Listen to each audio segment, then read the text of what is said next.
जो भारत कभी अपनी अधिकांश समस्याओं के समाधान के लिए दूसरों पर निर्भर था, वही आज दुनिया की समस्याओं के समाधान का माध्यम बन रहा है।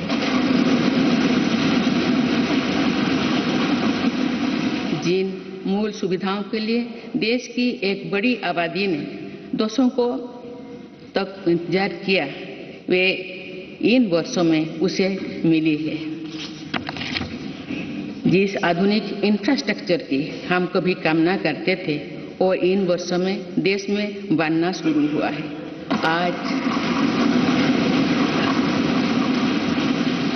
आज भारत में ऐसा डिजिटल नेटवर्क तैयार हुआ है जिससे विकसित देशों में प्रेरणा ले रही है।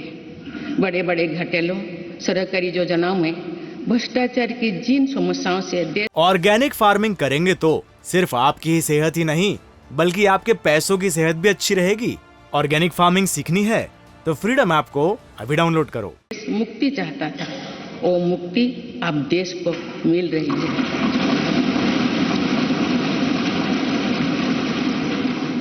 पॉलिसी पैरालिसिस के चर्चा से बाहर आकर आज देश की पहचान तेज विकास और दूरगामी दृष्टि के लिए गए फैसलों के लिए भी जाने जाते हैं।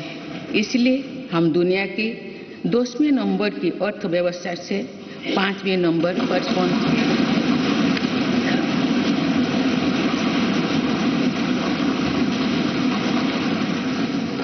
यही वो नींव है जो आने वाले 25 साल में विकसित भारत के निर्माण के आत्मविश्वास को बुलंद करेगी।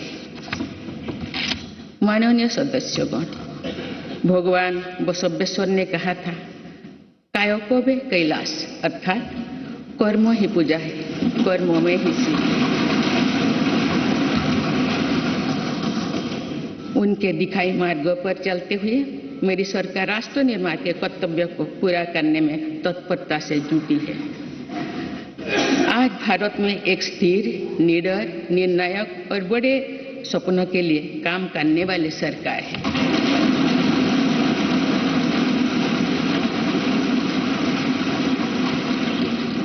आज भारत में ईमानदार का सम्मान करने वाली सरकार है। आज भारत में गरीबी को स्थायी समाधान और उनके स्थायी सशक्तिकरण के लिए काम करने वाली सरकार है। आज भारत में अभूतपूर्व स्पीड और स्केल पर काम करने वाली सरकार है। आज भारत में इनोवेशन और टेक्नोलॉजी के माध्यम से जन कल्याण को सर्वोपरि रखने वाली सरकार है। आज भारत में महिलाओं के सामने से हार बाधा को दूर करने वाली सरकार है। आज भारत में प्रगति के साथ ही प्रकृति का भी संरक्षण करने वाली सरकार है। आज भारत में विरासत के संरक्षण के साथ ही आधुनिकता को बढ़ावा देने वाली सरकार है। आज भारत में अपनी वैश्विक भूमिका को लेकर आत्मविश्वास से आगे बढ़ने वाली सरकार है। माननीय सदस्यगण, मैं आज इस सत्र के माध्यम से देशवासियों का आभार व्यक्त करती हूं कि उन्होंने लगातार 2 बार एक स्थिर सरकार को चुना है। मेरी सरकार ने देश हित को सदैव सर्वोपरि रखा।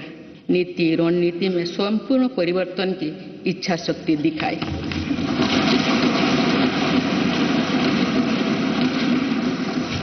सर्जिकल स्ट्राइक से लेकर आतंकवाद पर कठोर प्रहार तक, LOC से लेकर LAC तक, हर दुस्साहस के कड़े जवाब तक आर्टिकल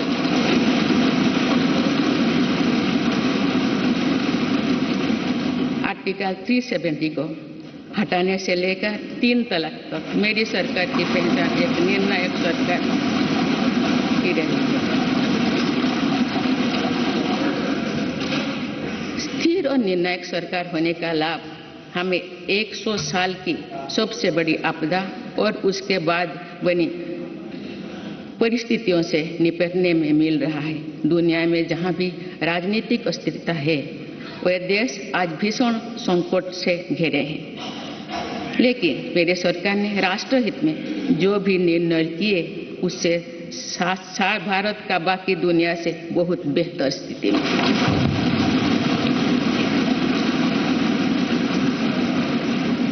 माननीय सदस्यगण, मेरी सरकार का स्पष्ट मत है कि भ्रष्टाचार लोकतंत्र का और सामाजिक न्याय का सबसे बड़ा दुश्मन है। इसलिए बीते वर्ष से भ्रष्टाचार के विरुद्ध निरंतर लड़ाई चल रही है। हमने सुनिश्चित किया है कि व्यवस्था में ईमानदार का सम्मान होगा। भ्रष्टाचारियों के लिए समाज में किसी भी प्रकार की सहानुभूति ना हो, इसके लिए सामाजिक चेतना भी देश में बढ़ रही है। बीते वर्षों में भ्रष्टाचार मुक्त इकोसिस्टम बनाने की दिशा में बेनामी संपत्ति अधिनियम को नोटिफाई किया गया है। आर्थिक अपराध कर फरार हुए अपराधियों की संपत्ति जब्त करने के लिए फजिटिव इकोनॉमिक ऑफेंडर्स एक्ट पारित किया गया है। सरकारी कामों में पक्षपात और भ्रष्टाचार के चलन को भी खत्म करने के लिए प्रभावी सिस्टम बनाया गया है।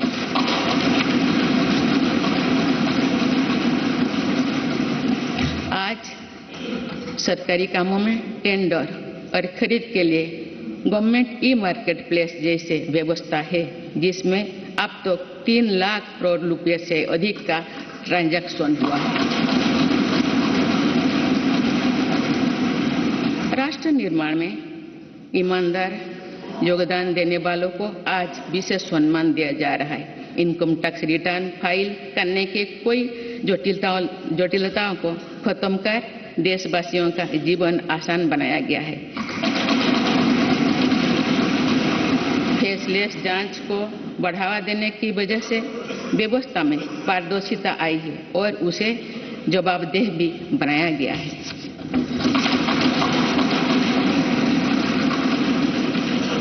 पहले टैक्स रिफंड के लिए लंबा इंतजार करना पड़ता था। आज ITR भरने के कुछ ही दिनों के भीतर रिफंड मिल जाता है। आज GST से पारदर्शिता के साथ साथ करदाताओं की गरिमा भी सुनिश्चित हो रही है। जनधन, आधार, मोबाइल से कुछ फर्ज लाभार्थियों को हटाने से लेकर one nation one ration card तक एक बहुत बड़ा स्थायी सुधार हमने किया है।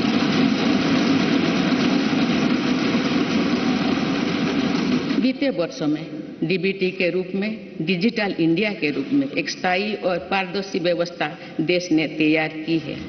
आज 300 से ज्यादा योजनाओं का पैसा सीधे लाभार्थियों के बैंक खाते तक पहुंच रहा है।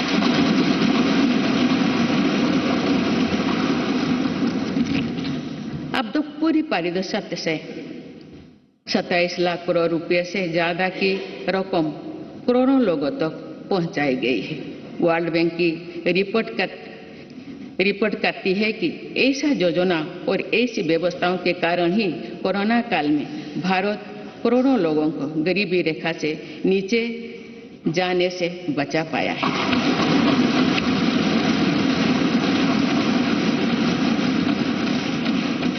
जो भ्रष्टाचार रुकता है और टैक्स की पाई का सदुपयोग होता है, तो भारत टैक्स पेयर को भी गर्व होता है।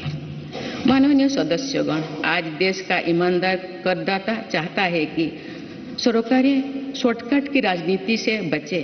ऐसा योजनाएं बने जो समस्याओं के स्थायी समाधान को प्रोत्साहित करे।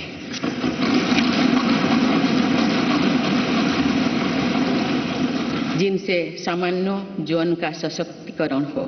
इसलिए मेरी सरकार ने वर्तमान चुनौतियों से निपटने के साथ ही देशवासियों के दीर्घकालीन सशक्तिकरण पर बल दिया है।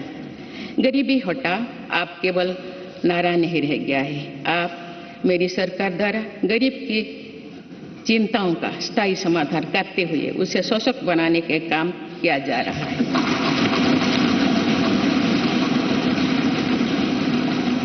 जैसे गरीबी का एक बहुत बड़ा कारण बीमारी होती है। गंभीर बीमारी से गरीब परिवार का हौसला पूरी तरह से टूट जाता है, पीढ़ियां कर्ज से डूबे जाती है। गरीब को इस चिंता से मुक्त करने के लिए राष्ट्रव्यापी व्यापी आयुष्मान भारत योजना शुरू की गई है।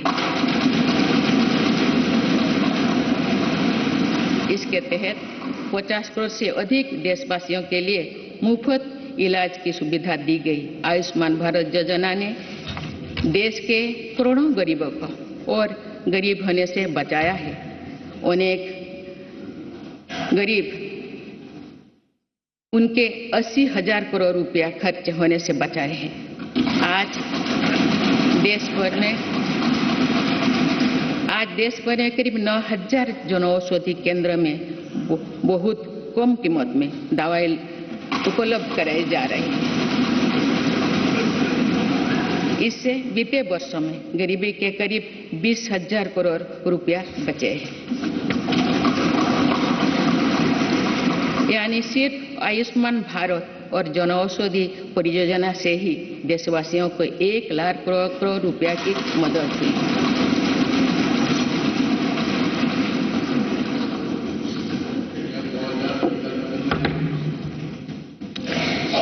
मैं सामान्य नागरिकों के जीवन से जुड़े सबसे महत्वपूर्ण संसाधन पानी का उदाहरण आप सभी के सामने रखना चाहूंगी। मेरी सरकार ने हर घर जल पहुंचाने के लिए जल जीवन मिशन शुरू किया।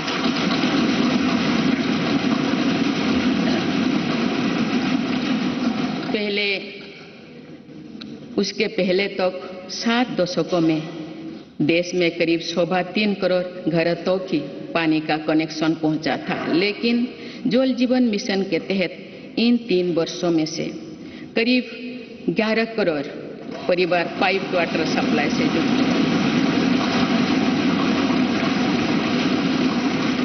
इसका सबसे ज्यादा लाभ गरीब परिवार को ही मिल रहा है।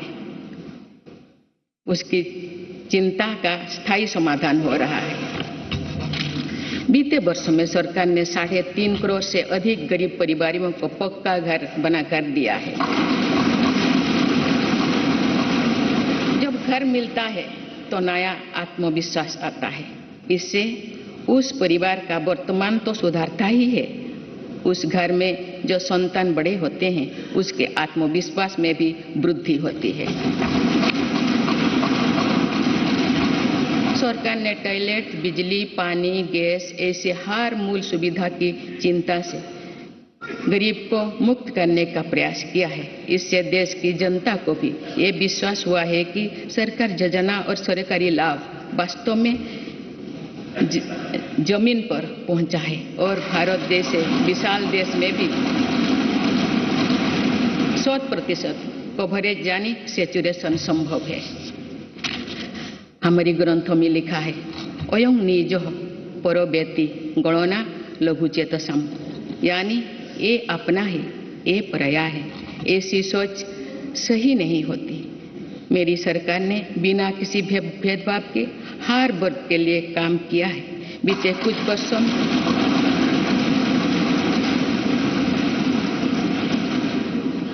कुछ वर्षों में मेरी सरकार के प्रयासों के नतीजा है कि अनेक मूल सुविधाएं आज या तो 100% आबादी तक पहुंच चुकी है या फिर उस लक्ष्य के बहुत निकट है। मेरी सरकार हर योजना में 100% सैचुरेशन के साथ ही अंत्योदय के प्रति भी पूरी निष्ठा से काम कर रही है। हमारी कोशिश है कि योजनाओं का लाभ सही और सभी लाभार्थियों को मिले, कोई भी सरकार की योजना के लाभ से वंचित ना हो। माननीय सदस्यगण, हमने देखा है कि कोरोना काल के दौरान दुनिया भर में किस तरह गरीब के लिए गुजारा मुश्किल हो गया था, लेकिन भारत उन देशों में से एक है जिसने गरीब का जीवन बचाने का सर्वोच्च प्राथमिकता दी।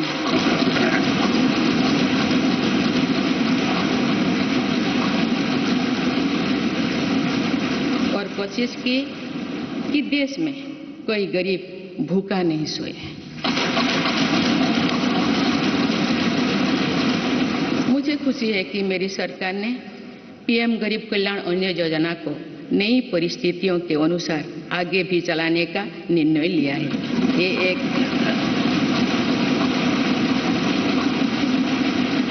ये एक संवेदनशील और गरीब हितैषी सरकार की पहचान है। पीएम गरीब कल्याण अन्न योजना के तहत सरकार गरीबों को मुफ्त अनाज के लिए लगभग 3.5 लाख करोड़ रुपया खर्च कर चुकी है।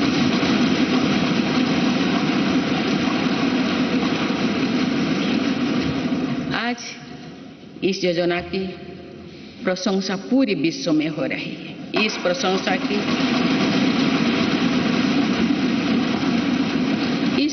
की ये वजह ये भी है कि टेक्नोलॉजी की मदद से बनी पारदर्शी व्यवस्था में आज पूरा का पूरा हर लाभार्थी तक पहुंच रहा है। माननीय सदस्यगण, हमारे देश में ऐसे अनेक वर्ग तथा ऐसे अनेक क्षेत्र हैं जिनकी उम्मीदों और आवश्यकताओं पर समुचित ध्यान देकर ही समग्र विकास की परिकल्पना की पूरा की जा सकती है। आप मेरी सरकार ऐसे हर वंचित वर्ग और वंचित क्षेत्रों को वरीयता देते हुए काम कर रही है। मेरे सरकार ने हर उस समाज की इच्छाओं को पूरा किया है जो सदियों से वंचित रहा था। गरीब, दलित, पिछड़े, आदिवासी इनकी इच्छाओं को पूरा कर उन्हें सपने देखने का साहस दिया है। कोई भी काम और कोई भी प्रयास छोटा नहीं होता, बल्कि विकास में सभी की अपनी भूमिका है। इसी भाव के साथ वंचित वर्गों और अविकसित क्षेत्रों के विकास पर बल दिया जा रहा है। रेहड़ी, ठेले, फुटपाथ पर बड़ी संख्या में हमारे छोटे व्यवसायी अपना व्यापार, कारोबार और दुकानदारी करते हैं। मेरी सरकार ने विकास में इन साथियों की भूमिका को भी। ऑर्गेनिक फार्मिंग करेंगे तो सिर्फ आपकी ही सेहत ही नहीं, बल्कि आपके पैसों की सेहत भी अच्छी रहेगी। ऑर्गेनिक फार्मिंग सीखनी है तो फ्रीडम ऐप को अभी डाउनलोड करो।